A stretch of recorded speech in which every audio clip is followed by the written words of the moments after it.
The receptionist didn't even look up when he said good morning, just pointed him to the back door like he was the help. But Lamar Carter wasn't here to fix a leak or take out the trash. He was here to fix a broken company. What she didn't know, the man she just dismissed was about to become her boss. By the time the truth dropped, it would shake the building from the lobby to the boardroom. And that's just the beginning. Because Lamar didn't just come to lead, he came to change everything. Starting with the people who never saw him coming. Before we get started, are you the type to watch these during your commute or while relaxing at home? Let us know in the comments. We're always curious. This one's got a moment that flips everything upside down. Don't miss stories like this. Subscribe so you're always in the loop. Lamar Carter straightened his blue jacket in the mirror of his hotel room.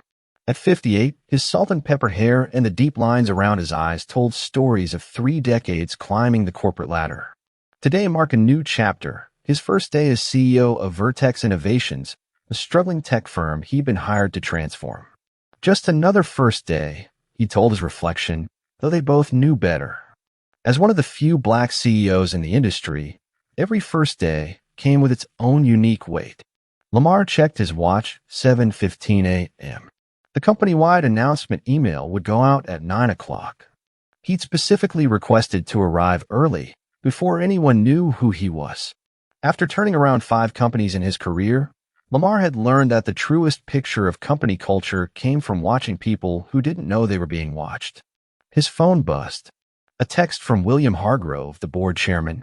All set for your grand entrance? Lamar texted back, coming in quietly first. Want to see the real Vertex? William replied instantly, bold move. Car waiting downstairs whenever you're ready. 30 minutes later, Lamar stood outside the gleaming Vertex headquarters. The morning sun reflected off the glass facade, showcasing the company's former glory. Inside, he knew lay declining sales, plummeting morale, and a culture problem he'd been specifically brought in to fix. Taking a deep breath, Lamar walked through the main entrance. The lobby was impressive, marble floors, sleek furniture, and a wall displaying portraits of every previous CEO. Lamar noted what the board had mentioned during his interviews. All white men, looking down with stern expressions. At the reception desk, a blonde woman in her 40s typed furiously at her computer. Her nameplate read Catherine Wells, front desk manager. She didn't look up as Lamar approached. 2 other women in business attire stood nearby, coffee cups in hand. One of them, with sharp features and calculating eyes, glanced at Lamar and whispered something to her companion. Lamar cleared his throat. Good morning. Catherine looked up, her eyes scanning him quickly before returning to her screen. Service entrance is around the back, she said flatly. A familiar knot formed in Lamar's stomach. It was the same knot he'd felt dozens of times before, in college, in boardrooms, in country clubs. But 30 years of experience had taught him to use these moments rather than be defeated by them. Actually, Lamar said with practiced calm, I'm here for a meeting. Catherine's fingers stopped typing. She looked up again, more carefully this time, her expression hardening. The women nearby were now watching openly. The sharp-featured one wore a slight smirk. Lamar had a choice to make. He could pull out his credentials right now, or he could learn something valuable about the company he was about to lead. He decided to wait. A meeting. Catherine's voice sharpened like a blade. I don't see any maintenance meetings scheduled this morning. The knot in Lamar's stomach tightened, but his expression remained neutral. 3 decades of navigating corporate America as a black executive had prepared him for moments exactly like this. I'm out with maintenance, Lamar explained calmly. I have an appointment regarding leadership matters. Catherine's eyebrows shot up. The woman with the sharp features, whose badge identified her as Melissa Townsend, VP Operations, stepped closer, her coffee cup hovering near her smirk. Look, Catherine said, her voice rising. I manage this front desk. I know every appointment, and there's nothing about. She gestured vaguely at Lamar's blue jacket and khaki pants. What did you say your name was? I didn't, Lamar replied. It's Carter. Lamar Carter. Catherine made a show of checking her computer. No Lamar Carter on the schedule. No Carter of any kind today. A security guard near the elevator straightened, watching the interaction. Lamar noticed a young black woman behind a reception area look up from her work, her expression changing to one of uncomfortable recognition. Perhaps you could call William Hargrove, Lamar suggested. He's expecting me. Mr. Hargrove? The board chairman. Catherine gave a short, dismissive laugh. Mr. Hargrove doesn't take unscheduled meetings with maintenance. I'm not maintenance, Lamar interrupted, his voice still level but firm. Catherine's face flushed red. She stood up, planting both hands on the desk. This is a private firm, she snapped loudly. You need to leave. No, or I'll have security escort you out. The lobby fell silent. Every head turned toward the commotion. Melissa Townsend's smirk widened into an amused smile. The security guard took a step forward. Lamar felt a familiar fire in his chest, the same fire that had driven him from the housing projects to Harvard Business School, from entry-level analyst to the executive suite. For a brief moment, he considered walking out, calling the board, and having them find another CEO. Instead, he reached into his pocket for his phone. Who are you calling? Catherine demanded, her voice tinged with nervous anger. I'm making arrangements, Lamar said simply. He scrolled through his contacts and found William Hargrove's number. As the phone rang, Lamar noticed something shift in the young black woman's expression behind the desk. Recognition, perhaps? The company-wide email wasn't scheduled to go out for another hour, but perhaps she'd been part of the hiring process. William answered on the second ring. Lamar. Are you here already? I am, Lamar replied, maintaining eye contact with Catherine. I'm in the lobby, but it seems there's been a misunderstanding about who I am and why I'm here. Catherine's expression flickered with the first hint of uncertainty. What? William's voice boomed so loudly through the phone that even Catherine could hear it. This is outrageous. I'll be right down. That won't be necessary just yet, Lamar said calmly. Actually, I'd like to handle this my way, if you don't mind. Lamar ended the call and returned the phone to his pocket. The lobby remained eerily quiet. Catherine still stood behind her desk, her confidence visibly wavering. Who exactly did you just call? She demanded, though her voice had lost its edge. As I said, William Hargrove. The board chairman. Lamar straightened his jacket. He offered to come down and clear things up, but I asked for a few minutes to handle this personally. The security guard hesitated, looking between Lamar and Catherine. Melissa Townsend's smirk had faded into something more calculating. Instead of immediately revealing his position, Lamar made a strategic decision. This moment wasn't just about him. It was about understanding the company he was about to lead. Could you please call Thomas Rivera from Human Resources? Lamar asked Catherine. His tone was polite but carried unmistakable authority. Human Resources? Catherine repeated, confusion crossing her face. She glanced at Melissa, who gave a slight nod. Thomas Rivera? Lamar repeated. Please tell him Lamar Carter would like to speak with him. Catherine picked up her phone, her hands slightly unsteady. Mr. Rivera? There's someone here named Lamar Carter asking to speak with you. She paused, listening. Yes.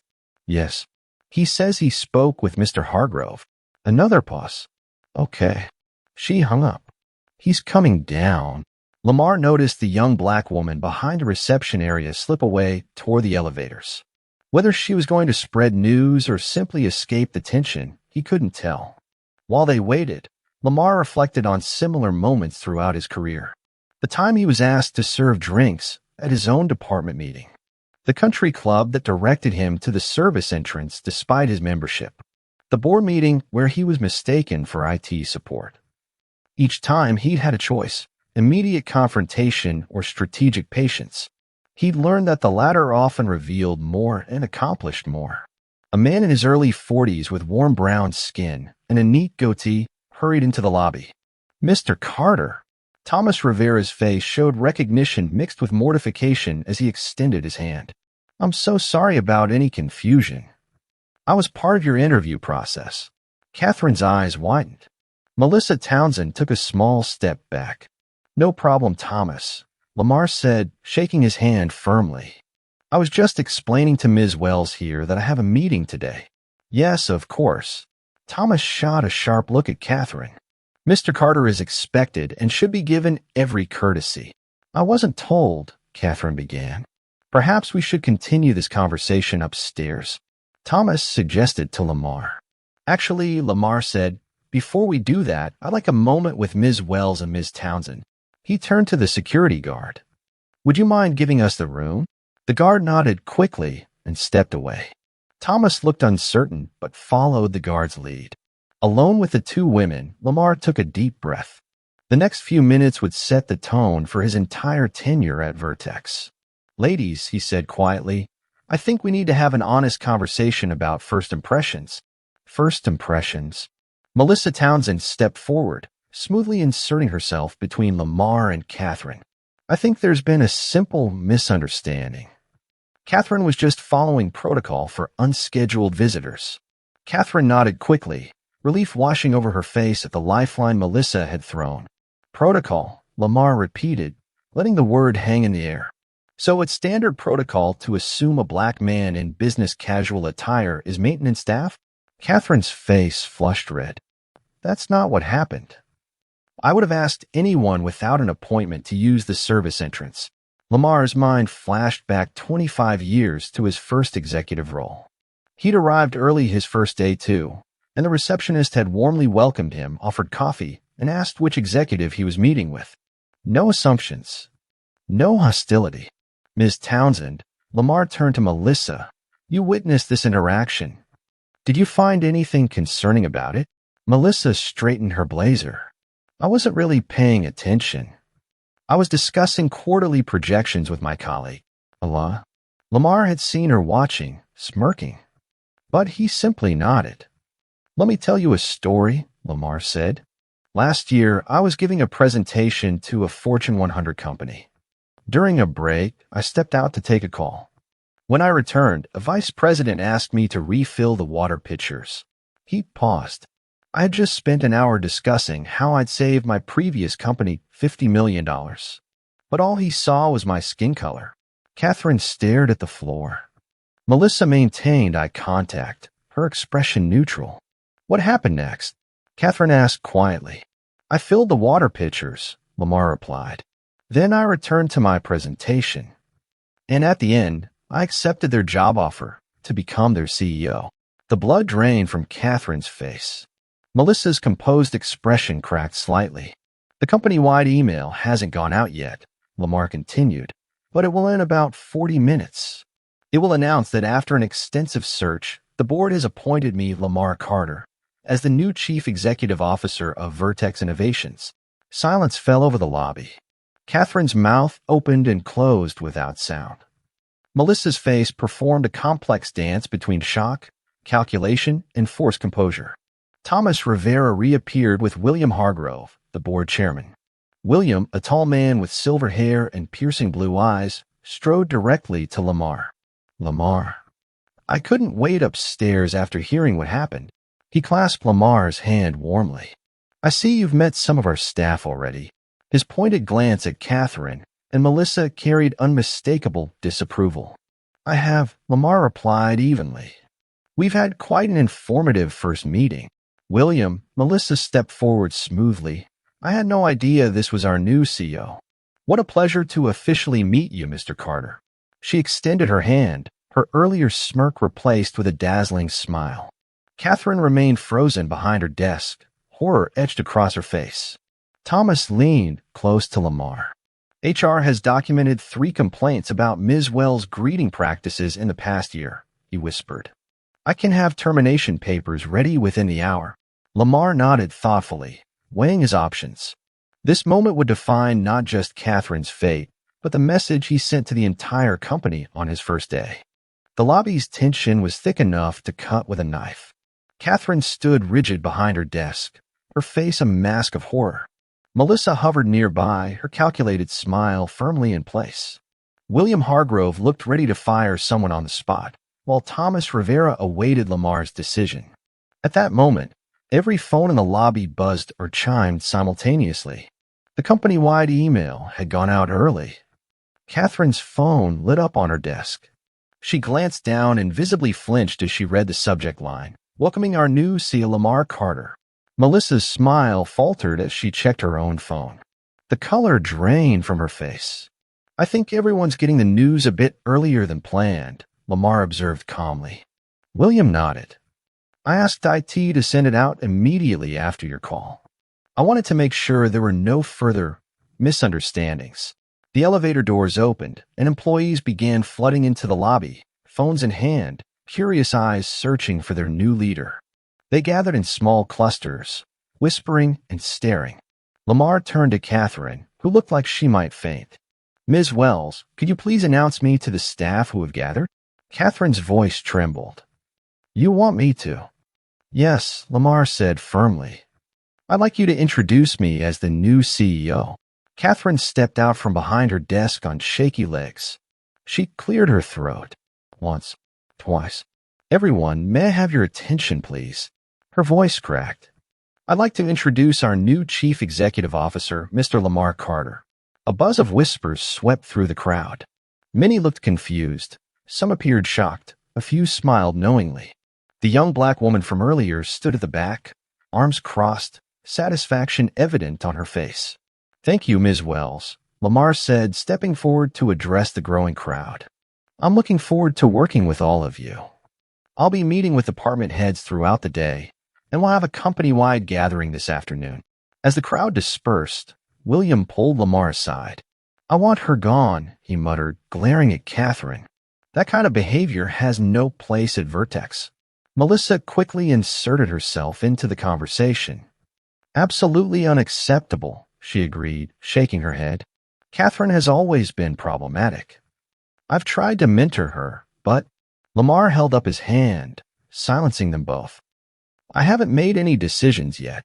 Thomas handed Lamar a folder. These are the previous complaints about Ms. Wells. But there's something else you should see. He pointed to a sticky note inside. Each complaint was dismissed by Ms. Townsend, who oversees front desk personnel.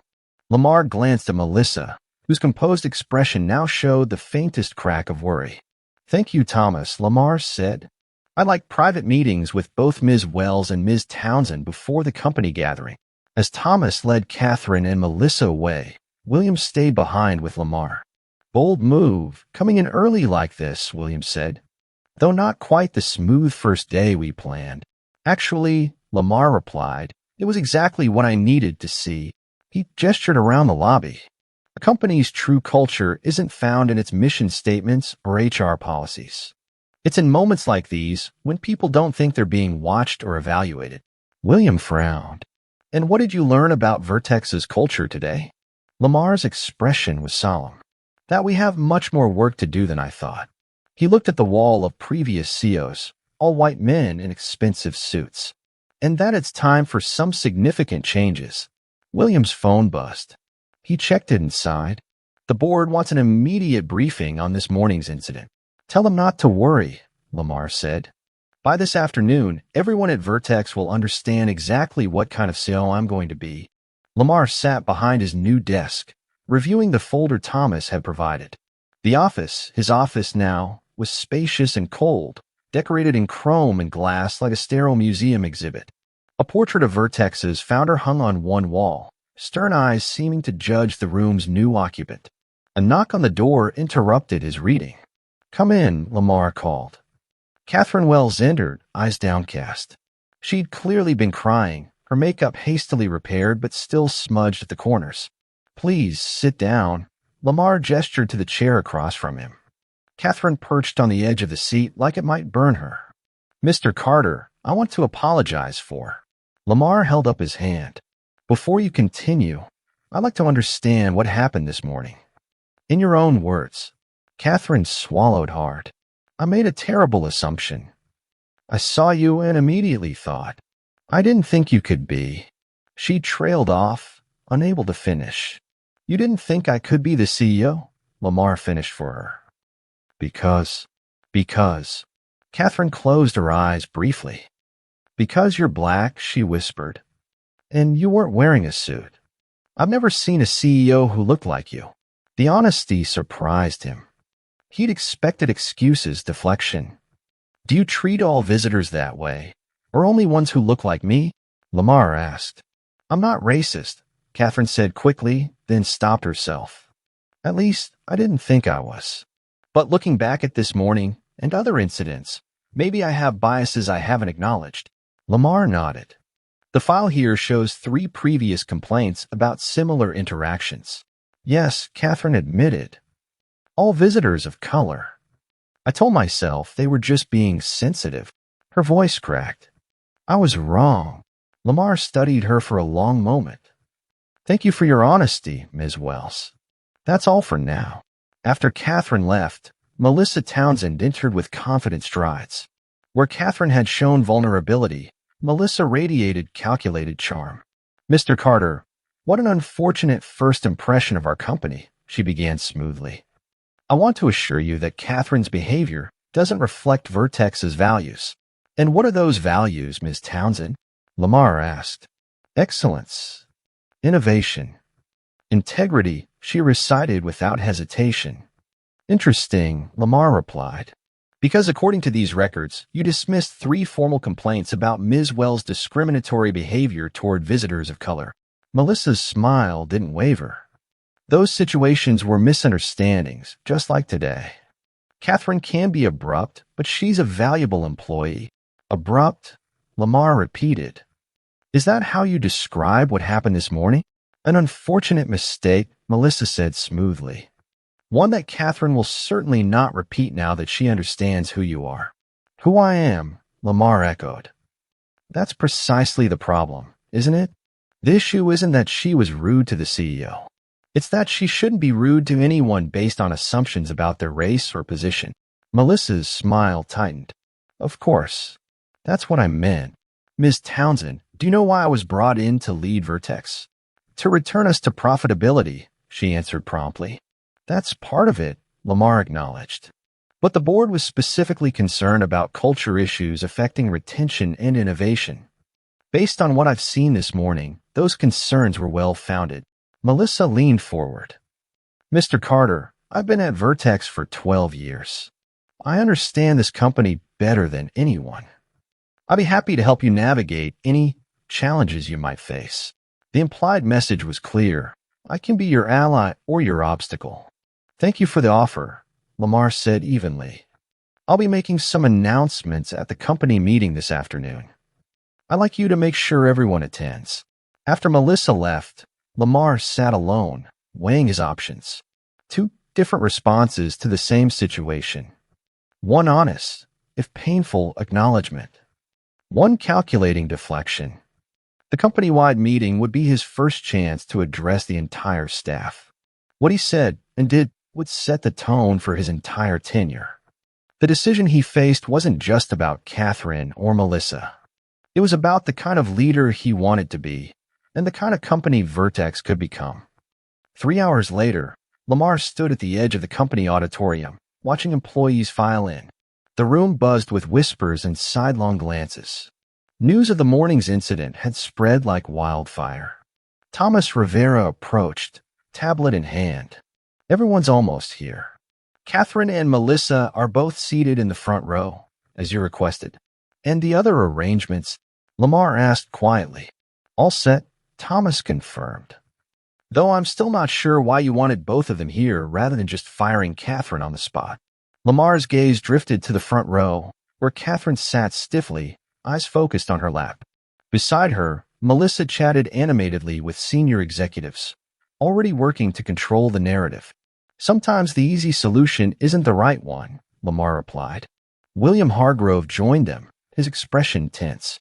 The board is concerned about how this morning's incident might affect your leadership, Lamar. Some members are suggesting we need to make an example of Wells to establish your authority. And what do you think? Lamar asked. William hesitated. I'm starting to realize I don't fully understand the challenges you face.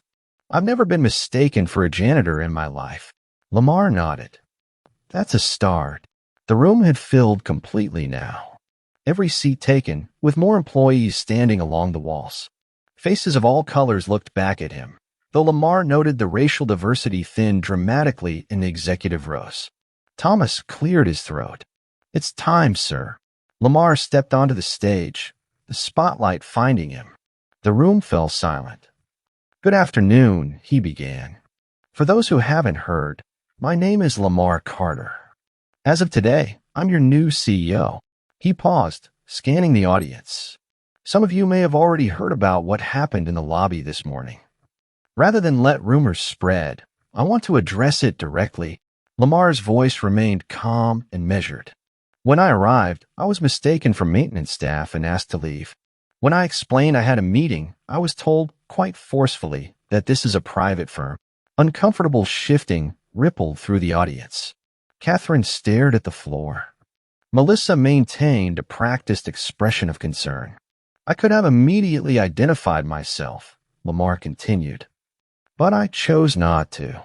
Because that moment told me something important about Vertex that no financial report or company brochure could convey. He let the words hang in there. I've spent 3 decades in corporate America. I've led 5 major companies through successful transformations. And yet, at each one, I've experienced moments like this morning. Assumptions made, doors closed, capabilities questioned. Not because of my credentials, but because of how I look. The room was completely still now, hundreds of eyes fixed on him. Here's what I believe, Lamar said. A company's strength lies in the diversity of thought, experience, and background each person brings. When we make assumptions based on appearance, we undermine that strength. We miss opportunities. We fail to recognize talent. He looked directly at Catherine, whose eyes had finally lifted to meet his. Some of you might expect me to announce a termination today. An example made to establish my authority. Lamar paused. But that's not why I'm here. Catherine's shoulders tensed. Melissa's composure cracked slightly, uncertainty flashing across her face. I was brought to Vertex because this company has lost its way, financially and culturally. Fixing that requires more than just removing one person who made a mistake. It requires addressing the systems that allowed that mistake to happen repeatedly without correction. Lamar held up the folder Thomas had given him.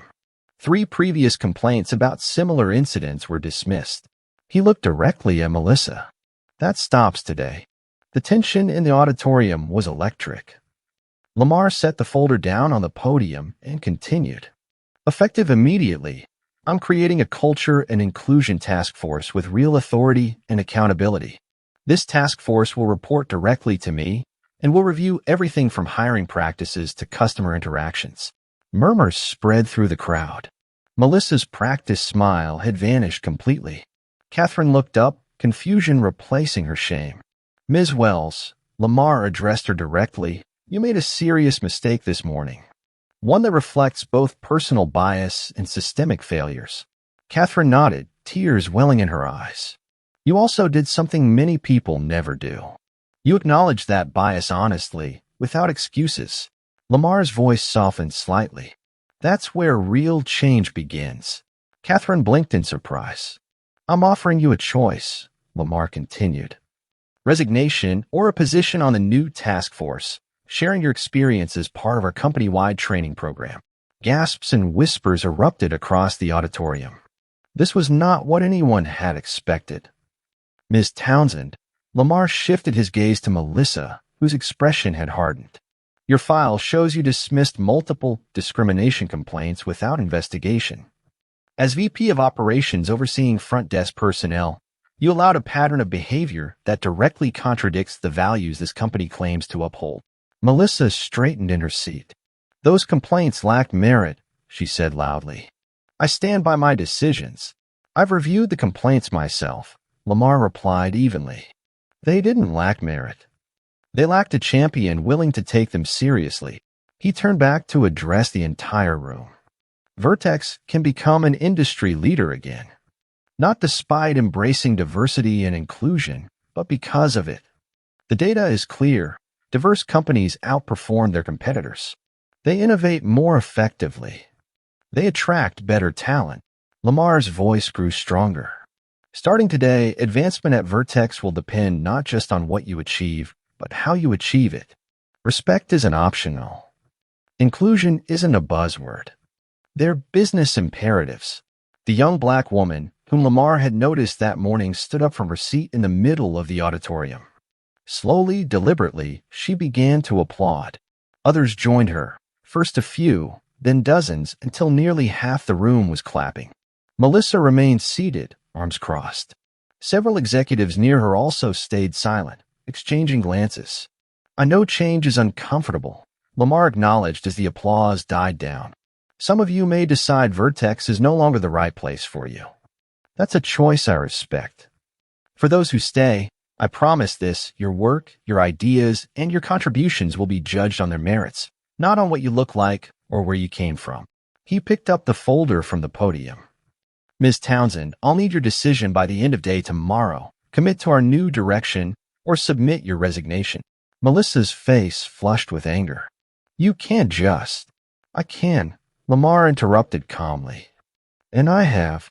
That's what CEOs do. We make decisions that shape company culture." He turned back to the audience. "The task force will begin work immediately. I'll be sending out more details this afternoon. Thank you all for your attention." As Lamar stepped away from the podium, William Hargrove approached him, brow furrowed. "That was unexpected," William said quietly. "The board may have concerns about your approach." Lamar met his gaze steadily. "Then I'll address those concerns directly. But I was hired to transform this company, William. That's exactly what I intend to do." Behind them, Catherine had risen from her seat. Tears streamed down her face, but her expression showed resolve rather than defeat. Melissa was already storming out a side door, phone pressed to her ear. The battle lines had been drawn. The real work was about to begin. 6 months later, Lamar stood in the same auditorium, but everything had changed. The room was decorated for Vertex's first Diversity and Innovation Summit. Companies from across the industry had sent representatives to learn about the transformation that had people talking. Vertex's stock had risen 28% since Lamar took over. Employee retention was up. 3 major clients who had been planning to leave had renewed their contracts. On stage beside Lamar stood Catherine Wells, now director of the Culture and Inclusion Task Force. The past 6 months had been difficult for her, facing her biases, enduring skepticism from colleagues, rebuilding trust. But she had embraced the challenge with unexpected dedication. "Our next speaker will share how we've transformed our hiring process," Lamar announced to the packed room. "Please welcome Catherine Wells." Catherine stepped forward, confidence in her stride that hadn't been there 6 months ago. "Thank you, Lamar," she began. "My journey at Vertex started with a terrible mistake, one that could have ended my career. Instead, it became the catalyst for my own transformation and a small part of our company's rebirth." As Catherine continued her presentation, Lamar scanned the audience. Thomas Rivera sat in the front row, beaming with pride. The task force had been his idea originally, though no one had listened before Lamar arrived. William Hargrove was there too, along with board members who had initially questioned Lamar's approach but now championed it to other companies. Melissa Townsend was not present. She had chosen resignation over change, along with 2 executives who had shared her resistance. Their departures had created opportunities for others who embraced the new direction. The young black woman from Lamar's first day, Maya Johnson, now sat where Melissa once had, recently promoted to senior operations manager. Her innovative restructuring of the customer service department had already saved the company millions. After the summit, Lamar returned to his office, no longer cold and sterile. The portrait of the founder remained, but it was now joined by photos of the current team, representing the full diversity of the company. The chrome and glass had been softened with warm colors and comfortable seating for collaborative meetings. Catherine knocked on his open door. "The feedback from the summit has been incredible," she reported. 3 companies have already asked if we can consult on their diversity initiatives." "Well done," Lamar said sincerely. "How are you feeling about everything?" Catherine considered the question carefully. "Grateful. Humbled. Still learning." She met his eyes directly. "I'll never forget how it felt when you revealed who you were that day. The shame was overwhelming." "And now?" Lamar asked. "Now I understand that moment wasn't really about me, or even about you," she replied. "It was about patterns bigger than both of us. Patterns I was part of without realizing it." Lamar nodded. "That's why I made the choice I did. Firing you would have been easy, but it wouldn't have changed those patterns. That phone call you made, Catherine said, from the lobby. It changed everything. Not the phone call, Lamar corrected gently. What came after? The choices we all made in response. After Catherine left, Lamar stood at his office window, looking out at the city below. In his 30-year career, he'd faced countless moments like that morning in the lobby. Sometimes he'd responded with immediate confrontation, sometimes with strategic patience. But this was the first time he'd had the power to transform an entire company culture as a result. His phone buzzed with a text from William. Board unanimously approved your contract extension. Congratulations. Lamar smiled. The work wasn't finished. Real change never was. But Vertex was on a new path now. And that morning in the lobby, painful as it had been, had made it possible. Sometimes, he reflected, the most important calls aren't to other people. They're the ones we make about who we want to be, what we're willing to fight for, and how we choose to lead. That brings the story to a close. Lamar didn't raise his voice. He didn't slam doors. He simply stood his ground, with quiet power and clear purpose. What changed everything wasn't just a phone call, but the choice he made to stay, to lead, and to hold up a mirror to a broken system. In that moment, he wasn't just correcting a mistake, he was reshaping a culture. And in giving someone a second chance, he created a ripple that touched an entire company. Real change doesn't always come loud. Sometimes it walks in early, unnoticed, and decides to stay. Do you think Catherine deserved a second chance, or should she have been fired? Drop your take in the comments. We'd love to hear your thoughts. If you made it this far, you clearly enjoy stories like this. You won't find them anywhere else, so hit that subscribe button. And if you want more stories that shake things up, click the next one waiting for you.